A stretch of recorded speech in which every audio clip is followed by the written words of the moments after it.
I am Anifio. Enquiry, good morning.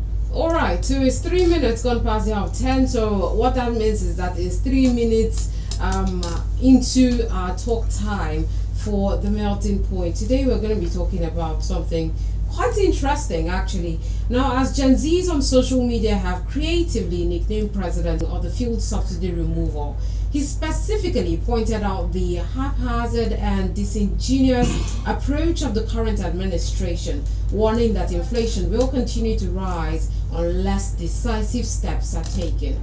Today we will delve into the realities of this crisis, examining the government's actions or inactions, and whether anything substantial is being done to alleviate the economic burden on Nigerians. We're being joined in the studio by public and political affairs analyst, Mr. Donald Noah. Good morning to you, Mr. Noah. Good morning, Sharon. Good morning, Oselo. Yeah, good morning. Listener. You're welcome. So it's been some weeks I've not been in the studio. It's been a minute. You were lost in the political terrain. We are trying to see how we can make things work. How did elections, local government elections go in your area? It goes well. You can see from most quite said that it's one of the free and fairest and credible elections that was conducted. I can see other parties always coming, not when we have one-way traffic. So it was gone, and it was not much recorded of casualties and just some pockets of issues. To give credit to Akise. So on the whole, the credit goes to His Excellency. And the Excellency passed from mine. He's a man of peace, and that's right. And it was incredibly conducted. So we give credit and appreciation and gratitude to our Excellency. All right, thank you very much, Mr. Noah. Atiku Abubakar has openly criticized the current administration for its handling of the fuel subsidy. Now, in your view, do you think that this criticism is valid, and what specific missteps might he be referring to?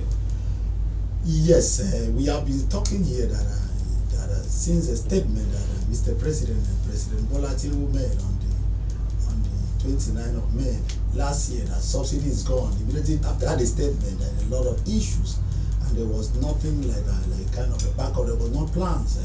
I don't know, from some analysts that statement was not from his speech. Maybe it was not from his mind. So since then, we have just trying to buckle up with the country a lot of issues that what the PDP candidate is saying that is the subsidies issues was not really managed, and we saw a lot of inflation and issues. But I really blame the APC-led government for what they are doing, because you know why?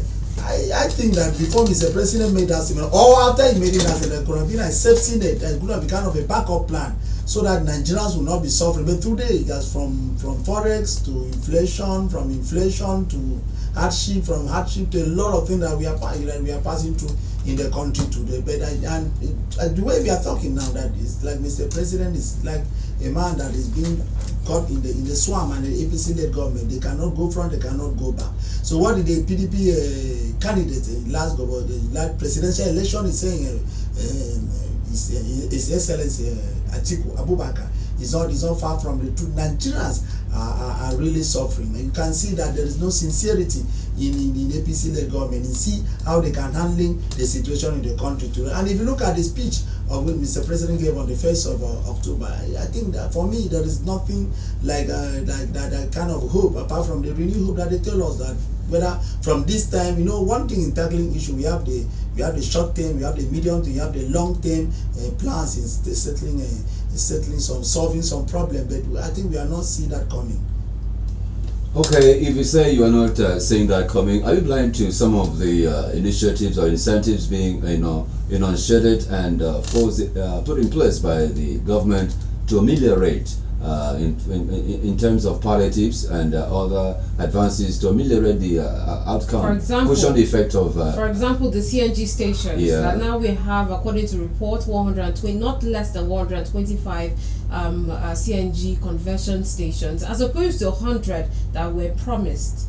you know, we are not saying, we are just saying according to reports. We have been here, oh, the Port refinery is going to start. Now we have not seen it. Oh, we have heard that Dangote have started PMS. From now, even me and you, I don't know where we are headed. We've not even know how much Dangote is selling the PMS. And we are here about the CNG buses. Nigeria has moved from the level of talk show. Nigeria moved from the level of just only speaking. We want tangible result. We want result that are feasible. People are hungry. People want food on their table. The youth don't have a job. The youth are looking for jobs. The children are hungry. There are a lot of out of school children. So let us move from the level of only talking or tangible to, or from the report to the level that Nigeria want to see it physically. I'm not only that spiritually or just talking. Oh, there's a medium term. There's, you know, the 3 stages of policy formulation and policy implementation and policy evaluation. I think we should move from the level of policy formulation to the policy implementation, when Nigerians will start to see most of this thing working, and most of this policy should reflect into the life of Nigerians, so that we move forward as a country. Presently now, I think we are not moving forward. A lot of things, let us not be economical with the truth. A lot of things are happening. Most Nigerians are suffering. I think, Mr. President, I think you need to declare state of emergency, especially in the area of food. Like, well, I don't know whether you read the story yesterday from Sokoto, that bandits they drone and dethrone some villages, and most of the farmers cannot access their farms again. So how would they have food in the country? No, that is going to lead to a lot of food insufficiency. And look at what the CBN just said recently, that we have about 4.5 trillion naira in the hands of Nigeria. There's only 6% are into the 6% of that 4.5 trillion are into the bank now. And you know from reports, in any advanced country, you only have about 4.5 trillion that's supposed to be in the hands of the people. But now we have about 3.3 trillion that's supposed to be in the board, in the hands of Nigeria. So even in the financial sector, Nigeria is just moving one step forward and 2 steps backward. But we have a lot of policies, we have a lot of ideas, we have a lot of decision, but it has not manifested positively impact into the life of Nigeria. That is what we are talking here. All right, while we're talking, our second analyst stepped in. He just walked in. Also a public and political affairs analyst, Mr. Ikake Basi. Good morning to you, Mr. Ikake. Good morning, Sharon. It's a pleasure to be here. Welcome. All right, so we're talking about the presidential candidate of the PDP saying that the president is not disturbed by what Nigerians are facing. But on the other hand, the government has assured Nigerians that removing the fuel subsidy would eventually lead to economic recovery. Now, do you believe that this promise has been backed by tangible action, or what we're experiencing is more rhetoric than results? Well, more than, I think it's almost getting to 2 years now. By the way, good morning, my elder brother, Mr. Enquiry. Good morning. Good morning, Akwa Ibomites and residents in Akwa Ibom. So getting back to the question, you see, almost 2 years, we are going to 2 years of this government. We cannot really point to 1, 2, 3 specific things that this Tinubu-led administration have done in an attempt to cushion the suffering of Nigerians in comparison to what the APC touted during their campaign in 2023. It is sad. Now, I give us this analogy. If your father tells you, you know what, we need to tighten our belt because of the economic situation, there is no money, I'm trying to secure your future, we have a certain amount of money, but I want to save it up for something. You say, okay, no problem. So there are certain excesses that would have to be cut off. Okay? You now have to begin to operate with lean budget and all of that in the family, only for you to step outside one day and discover that your dad is in one bar or restaurant, not just doing okogoro, throwing money, doing, how they used to call it, doing doremi with the doremi with money, and they are cheering him. A CSR. You understand me? and he's throwing money, and then he comes back and said, you know what, let's continue to tighten our belt. Would you think that father is responsible? He's not responsible. What we need to do is to check what the priority or what the priorities of these administration are.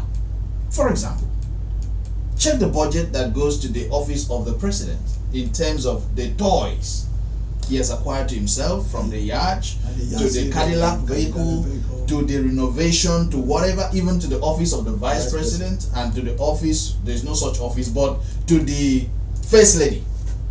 Okay? And also look at what is happening to members of the National Assembly. Does that look to you like a government that is serious about ameliorating the suffering of the people, given the facts, on ground? It doesn't. So yes, President Bola Ahmed Tinubu, we can say, doesn't really care about the feelings or the situation or the sufferings of Nigerians. The statement is not only coming from former Vice President Atiku Abubakar. Even residents of Abuja are also saying that the president do not care about them, given so many things that is happening in the country right now. Like my brother pointed out, the issue of insecurity, where bandits would now have to, be the one appointing and disappointing, appointing village heads, dethroning whoever they want. So they have created a colony for themselves, and they are managing it still in a country that has a functional government. Do you understand? So those things don't seem to work. Food prices have gone up. So many things are wrong. The situation with petroleum products, we don't really know. This subsidy removal, is shredded in secrecy. One side, they said it has been removed. The other side, data shows it has not really been removed. So we are not clear about what is happening. What we are only clear about in this administration is that since Mr. President Bola Ahmed Tinubu assumed office with his new cabinet, Nigerians have suffered than ever before. No, let me come to you. Most people feel Nigerians know the problems they are going through, except the president himself. He may not be aware of the problem. Do you think there's a lacuna between the people and the government? Perhaps those that are supposed to be the policy makers or implementators of the policies of his policies are failing to update him? Yes, there might be, because I don't know whether you read about what the wife said. You said yesterday, I read online. Yesterday. You know what the wife said, that the husband is not greedy. The husband is a very rich man. And she's not far from the truth. I mean, from the rich. I don't know about the greed one. We don't want to talk about that one. But Mr. President is a very rich man. You look at his track record since he was a treasurer in the mobile, and before he become the senator, before he become the governor, become a very rich man. The rich man doesn't know what is happening with the poor man. It might be the truth. It might be the truth, because Mr. President may not feel what Nigerians are facing. And some of his cabinet, but presently now, because as Mr. President, I don't know whether he has gone to the market to buy gari or gone to the market to buy the pepper, or what we are passing through today. So I think there's a disconnect, because if Mr. President is aware of what is happening, I think there could be a decisive step on how to ameliorate most of the suffering of Nigeria. Like the protest that we just happened. Not that we support the protest. I don't support protest, but on daily basis, Nigerians are being pushed to the wall. Look at an example in the energy sector. Like what my brother have said, Ikake. If it's in a sincere government, we are not saying Mr. President should do everything. We have a lifespan of 4 years. Like I was telling some of the elected councillors the other day, I say, you know that you are going there for 3 years. It's not a miracle. It's not a prophecy. You are aware. Any of your decision or any of your policies, it should be beyond the 3 years. And between the 3 years, you'll be able to come up with something that after the 3 years, you point out that this is what I did when I was this. Now, we have challenges in almost all the sectors in the country. I think Mr. President, who has worked in the mobile before, he has been the governors, he has been a governor of one of the fifth commercial city in Africa.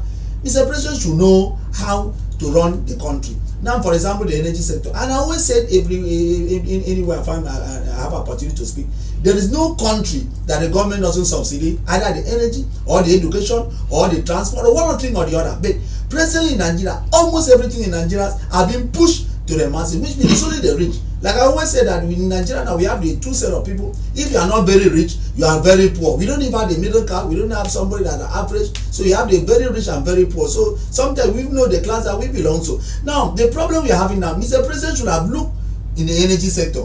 What is the problem of the energy sector now? Thank God that before he came, Dangote refinery was almost 70 or 80% completion. He came to sort that, and from the capacity of Dangote refinery about 650 a barrel per day, and he can take care of, I said, about 21 million, not that 60 million that they say. I don't know how true is the data. Why don't you leverage on that? Since I see for the past 2 or 3 months now, the drama in Dangote refinery even is more than Nollywood. Mr. President, I'm not speaking anything about that. I expected Mr. President to say how much presently a private refinery. Do you know how much is selling PMS to NNPC? And yesterday, the IPMA, that's independent marketer, said that they are owing them 15 billion naira, which means some of the independent marketer has paid money to NNPC to supply them PMS. Till today, they have not supplied them. And they are now telling them that the price of PMS has increased again. And now the marketer announced, okay, we don't want to buy it, return our money. Till now, they are not returning the money. And now you see the suffering that Nigeria has passed. Until now, Mr. President, I'm not speaking in that. Even in his speech, we don't even hear anything about it to address the issues in the Dangote. And till now, Dangote have not told us how much he's selling PMS to NNPC. And recently, I don't know how true it is that NNPC now said they are not going to be the 100% off taker of PMS again. They are going to allow others investors or independent market to assess and buy. But till now, nothing is happening. Presently now, PMS is about yesterday. I think I went to my village. I bought 1,002. As we are coming back, it was 1,004. I say how they say it has increased. So we don't even the future of the country is now bleak. Okay, now going to the security. If the Mr. President, like what Ikake said, you cannot even point to one thing. He has 4 years ban, a mandate as we speak. If it is good, Nigeria can renew the mandate. They're gonna give him a second term. That is left for Nigeria. But by the time of by the end of 2007, Mr. President is going in. Mr. President should point out, and the APC-led government say, this is what we have done in this 4 years, so that Nigeria can say, okay, go back to another 4 years and do this for us. But presently, this is getting to 2 years. Nothing. There's a kind of a disconnect between the rich or within them and the masses. Presently now, if you go to the village, and I always say, I don't know whether they want the cops of Nigerians to be littered in the street before they should act on this. So I think there is a disconnect between the elites, within the ruling class and the masses. I think there is a disconnect, because if there is a connect between them, I think there could be a decisive action they will have taken to see how we can address these issues. All right, thank you very much, Mr. Noah. Ikake, let's come back to you. Now, some analysts have argued that the government was unprepared for the aftermath of the subsidy removal.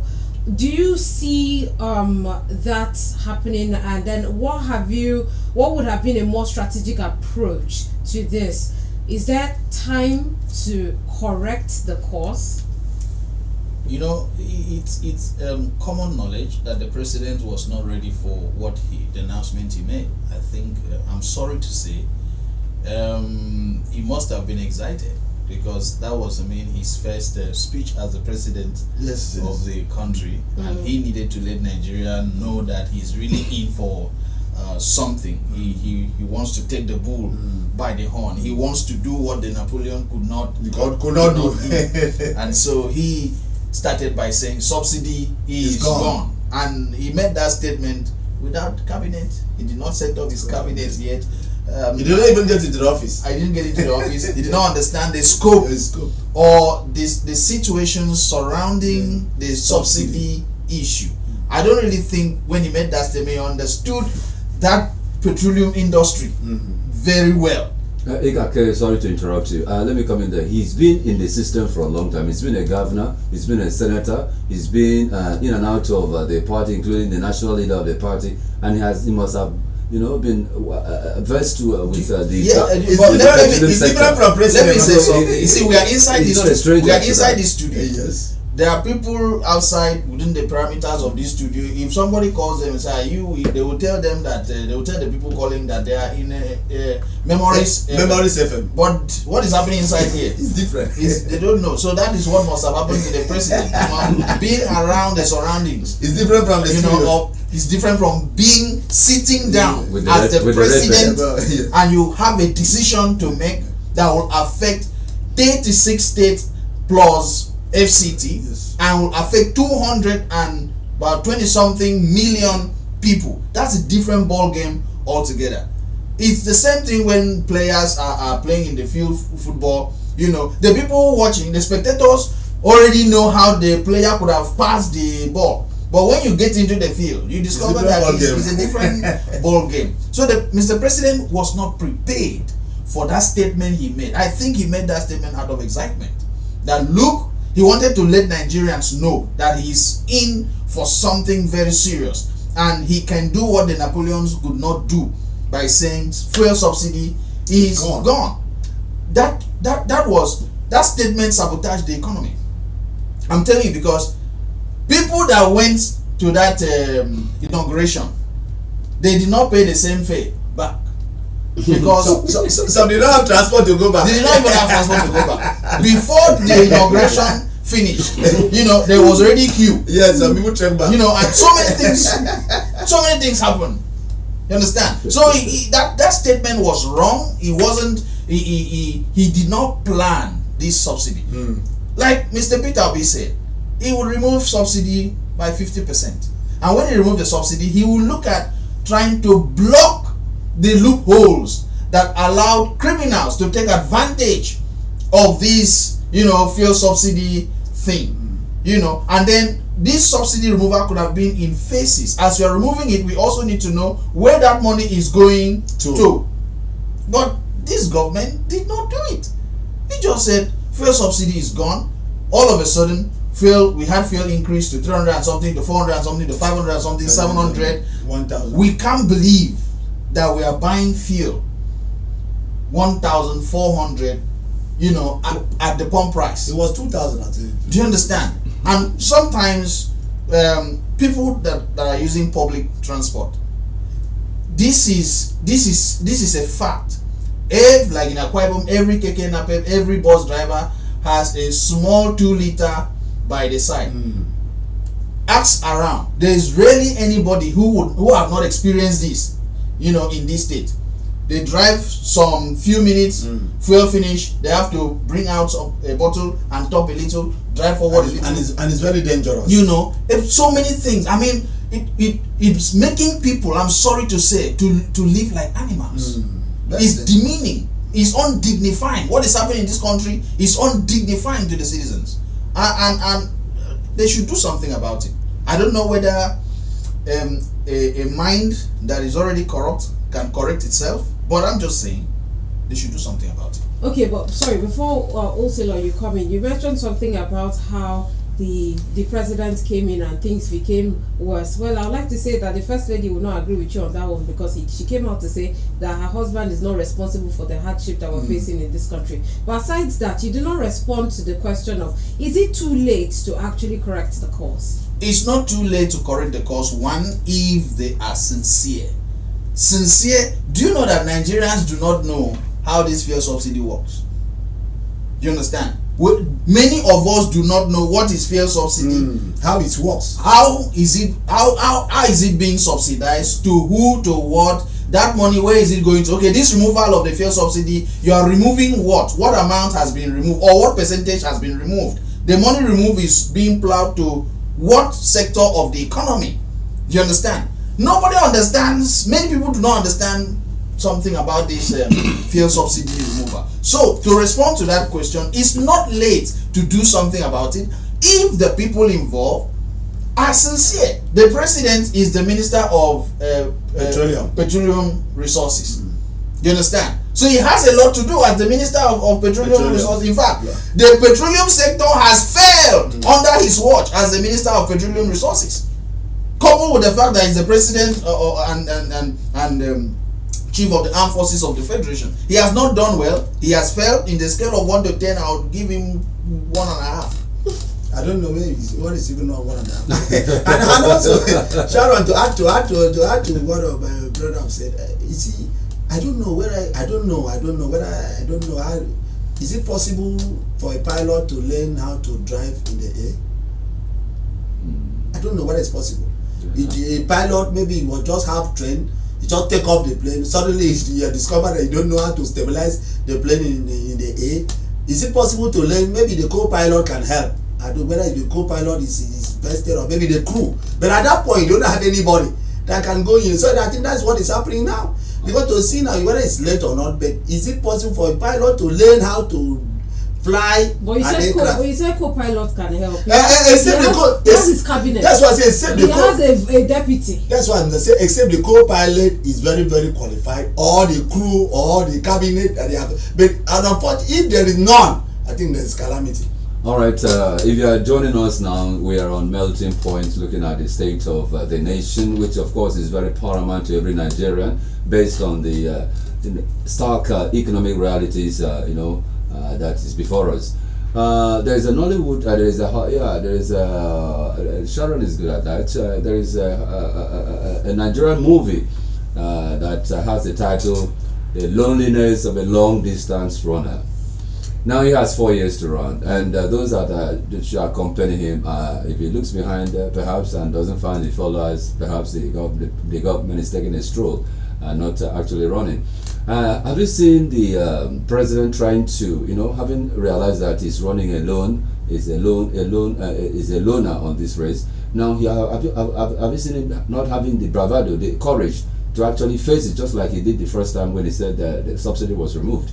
Does he have the courage to now say, now, my ministers, you have failed me, let me go into changing the cabinet? Does he have that gut to now pinpoint who are the problems in his administration? Because he has not actually complained of anyone. He has not complained, but from some report, I think I heard that the cabinet reshuffle. Yeah, they're working on the cabinet. I think they're working on cabinet reshuffle. I think that's what they have a performance is something index. I think from the ministers their report. PPI. KPI. The other KPI also, they should submit their report whether monthly or so that they used to judge them, I think. And the one thing in a nation building, it's not only the sole responsibility of Mr. President, but as John C. Maxwell always say that everything rises and falls in leadership. But the team, what makes a leader is a kind of a team that they'll be able to put around you and the advisor. I can see from the Bible that the kings in the Bible, most of them has good advisors. You can see when they hear about, and Naaman, when he having some problem, I went to meet the prophet, and the prophet would go and bath in a river, and that river was not too clean, and he said, no, let us go back. The PA, the boy said, please, okay, just go and try, that you just jump into the water. If he doesn't, no problem, we can go. And he obeyed it, jumped into the water, and he was healed. So I think he should change the cabinet. I think if it is the need for him to reshuffle the cabinet to see, because presently getting to 2 years, nothing is working. And after 2 years, let us not deceive ourselves. Let us not be economical with the truth. The second term will now come in. Everything will be politics, and this policy has a way of distracting leaders, and that's why I'm in support of a single term, whether it will be 5, whether it will be 6, whether it will be 7. I think in support of single term, so that any president that will come, or the governor, or local government chairman with their vocal leader can know that I'm going to be here for so time, and his policies and programs will be so term rather than second term, which is always distract after 2 years of the first 4 years of his administration. Now, Mr. President, now having a good cabinet, I think if you watch if you can look a critical look from the cabinet, from the energy sector, which Mr. President is a senior minister, and one of the junior ministers, which have divided presently how much gas, that is the LPG, which this government made. Presently LPG is about 1,004, but they made it about 700 and 800, and you can see from a lot of issues, no, I don't think none of them can be given even a 40, which is a pass mark. I think it's only few of them, which is Tunde Ojo, which even then we have seen if increasing the amount you can get passport, both the one of 3 years and the 5 years. I think he need to reject his government again. I think he need to reshuffle his cabinet. His advisor need to step up to see. I was speaking with with one of the highly praised man a few days ago. I told him, as a leader, you did not to be distracted. I told him a story that when in the zoo, when a man that is giving a lion food want to enter into the cage of a lion, he will hold a stool. He show the lion the stool, and he will get in there and give the food and come back. And what the significance of that is that the 4 leg of stool will distract the lion. The lion will now focus on the 4 legs. How it will be distracted, and you do something and come out. Now, the government should not be holding everything from the security, from the energy, from the economy. They should pick one area, even is the energy, and see how they can sanitize it, and see that can bring reforms to it, and see, because if you fix the energy sector, I think everything will fall in place. Presently now, the PMS, the energy sector, is now controlling everything in the economy. Look at the price. How can you transport food from the rural area to the urban area? It's transportation. And this thing is affecting everywhere. Now there is no light. And what is controlling the light is in the energy sector. And every area of the light, even if the insecurity, if you fix the energy sector, I think you can tackle insecurity, because presently now, even most of the security doesn't have a utility vehicle that can access most of the rural area to see that can tackle this bandit, but they don't want to tell us the truth. So I think the government should see how they can just sit down and see where they can sanitize, reform the oil, the energy sector, put back, if it is to bring back how they can subsidize it, whether through the crude oil or whether through anything, because presently now the problem we are passing through is they have collected loan, and we call it crude oil backed. That's crude loan backed. Crude for loan deal. They are crude for loan deal. Presently now, even the refinery that we have, from the calculation, if you add the capacity of 650 of Dangote, and about 450 with the Port Harcourt, the Eleme, that is the Delta. I think we have 2 in the Port Harcourt Delta, and the Kaduna, the 4. We add all of these about 1,000, is it 1,001 or 1,015 capacity.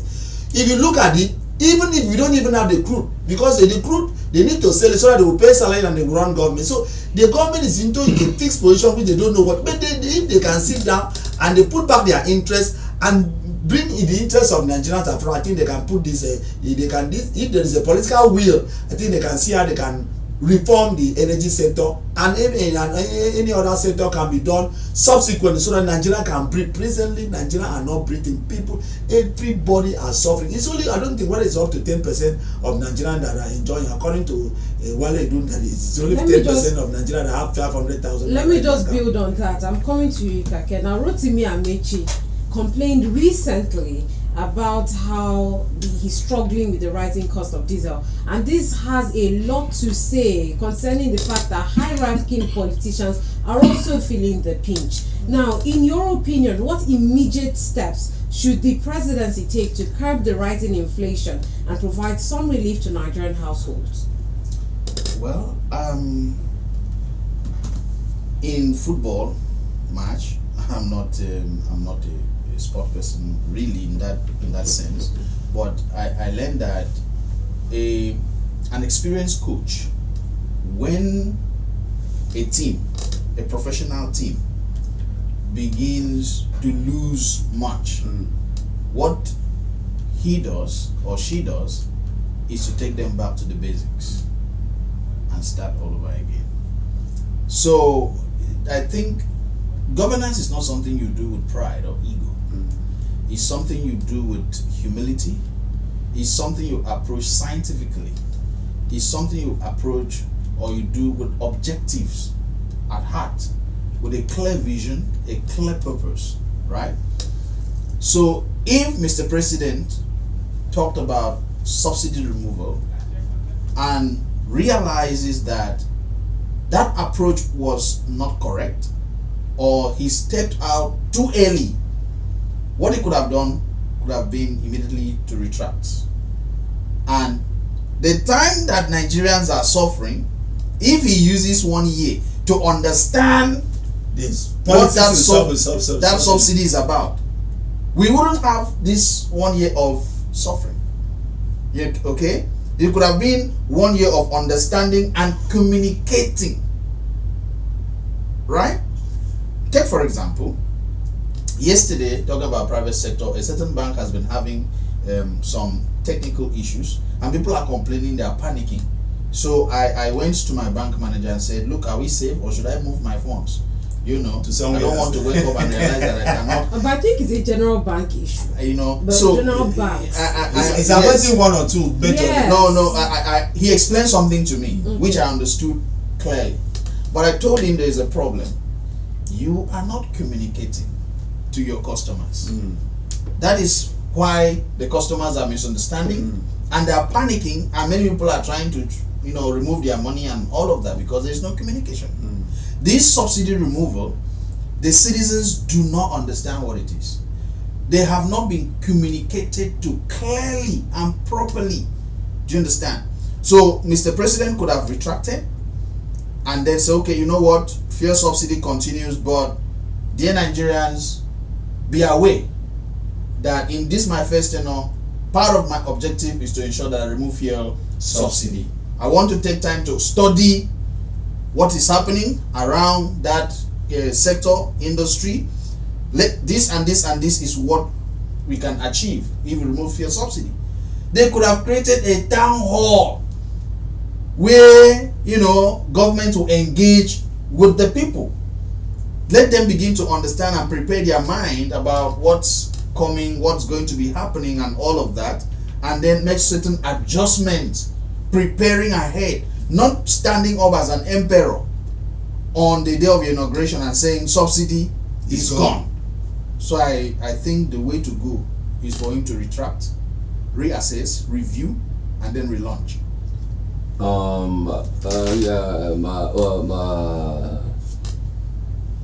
Donald Noah. Yeah, do you see that as right? Otherwise, the part B of it is what's wrong with our refineries? Why are they not up? Is it government's?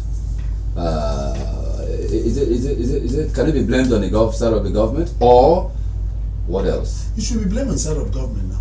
And now, if it is because of the government, why have they refused to raise the refineries? There's no political will. Okay, let's take for example the case story of the saga in the Dangote refinery.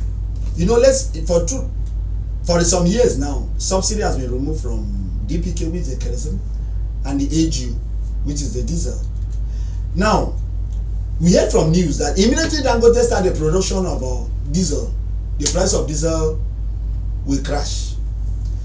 Presently, before Dangote produced, you know, the first it started in the gasoline and what and the AGU. How much is diesel now? Has it crashed? The answer is no.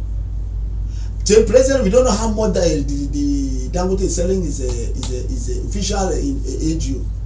Now he has started producing the PMS. Till now, the Dangote refinery, for example, because there's no other refinery that's working in the country. Present, the only hope of Nigerians are in Dangote refinery. Present, we don't know how much Dangote refinery is sold, and it's a private refinery, and the government is like I'm twisting it, holding his neck. When the man struggle from there, they will hold his brokers. So it's a very serious matter now in Nigeria. So you blame the government because language, Mr. Noah. Sorry. Okay. That's the problem that we're having, because sometimes we are angry in this country. We need to say the truth the way it is. Now Dangote refineries, the government for it, they say is producing adulterated PMS from issue. Dangote now brought some scientists. They came and they said it is the best fuel so far. But even till now, from the address, like what my brother is saying, the federal government has not come to address whether their leg or their hand is inside the saga in Dangote refinery. They have not addressed us. We mean that, like you say, communication gap. You see, when you are not informed, you are deformed. We are not deformed, but we are meant to understand what is happening.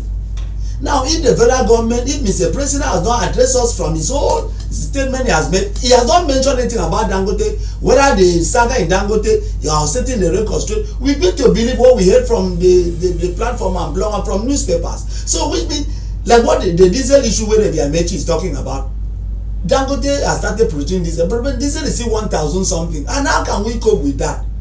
Now PMS is Dangote has started producing. We don't even know how much it's selling. And now PMS is about 1,003, 1,004. And you know, even if Dangote started to produce produce a PMS. PMS will still be high in Akwa Ibom State. You know why? Because of the distribution channel of from the Dangote refinery to the ship, from the ship to the depot, from the depot to the tanker, from the tanker to the filling station.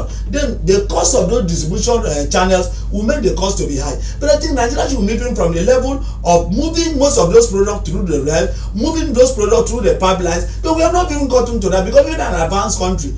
We don't even move most of the those inflammable product only from tankers. We move it through pipelines, they move it through rails, but we are not even started that in the country today. And with a lot of issues, I think we, like my brother said, I think government is a very serious business. It is high time we bring people that know how to make these things work, rather than turning out politicians. They will sitting down there looking for first and second term, getting their money and go back, and Nigerians are still suffering. So, and I tell people, even if you don't have the technical know-how, please go and hire the people. Be humble, like what the Kaka said. Be humble. Go and hire people that knows this thing, how to make it work. They call it consultant. Go and hire consultant. Pay them. Let them make the thing work. Credit will go to you rather than putting your shoulder up and a Nigerian is suffering. Say because you are driving jeep, because you can afford the diesel. It is unemployed graduate. The last uproar in Tunisia is unemployed graduate. If something is not done, I think we can wake up in this country and we don't have opportunity to stay again. So we pray that I think the leader they need to sit up, because things are not getting the right way. Thank you, Mr. No. I really hope we don't get to that point. All right, we're due for a commercial break. When we return, we're going to be opening the phone lines, because you know how we do it on the Melting Point. We can't do all the talking. We need to hear from you, the citizen, people suffering these issues. We need to air out our takes and our perspectives to the federal government and to the government listening, just so we can get a solution. All right, so we have to go on a commercial break. Please do well to stay with us.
FM, and we've been talking about the hardship and how it's biting Nigerians, and some analysts, even some political office holders and high profile citizens are saying that the president is not disturbed by what is going on in Nigeria. It's time to hear from your perspective.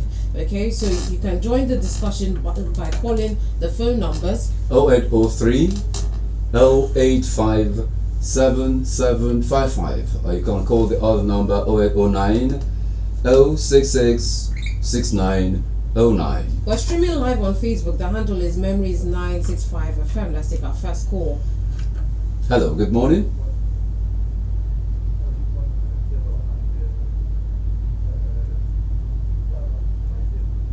Good morning to you. Good morning. Good morning.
Udo, thank you. Thank you very much. All right, thanks. All right, let's take another thank you call. very much. Hello, good morning. Good morning, welcome. What's the name of where you're calling us from? Yeah, good morning. Nice to have you.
Thank you very much.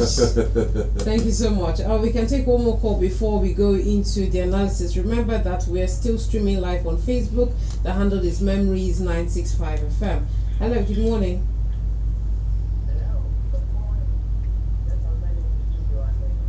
Good morning. Good morning.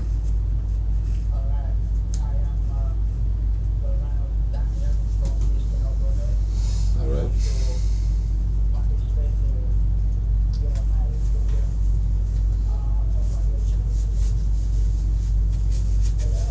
Yeah, we're We can listening. hear We're you. Go listening. on.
Kindly wrap up. Wrap up. We're running out of time.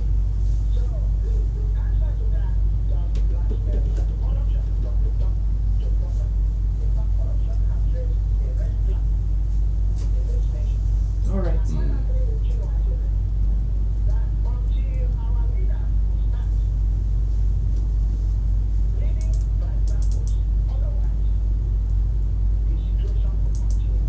Thank you very much.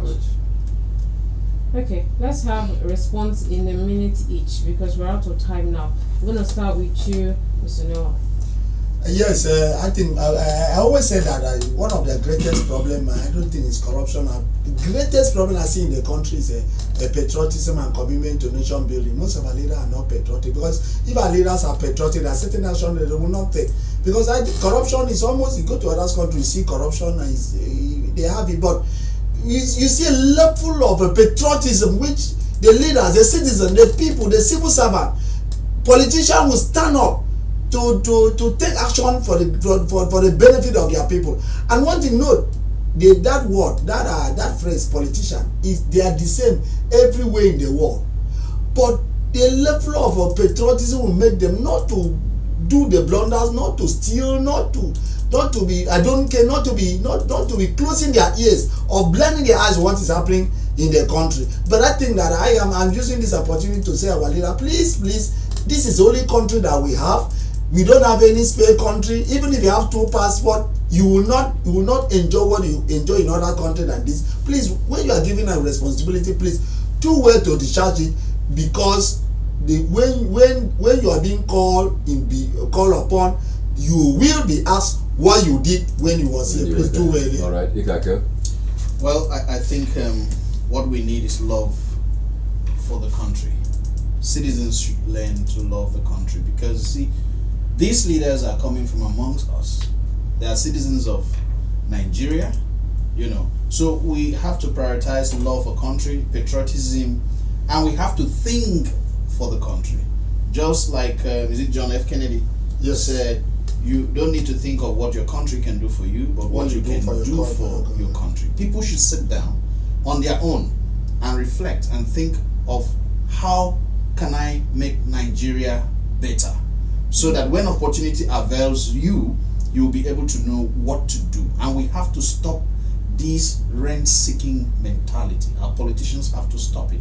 We have to think of how to push Nigeria forward, because we don't have any other country than Nigeria. Thank you very much. Well said, gentlemen.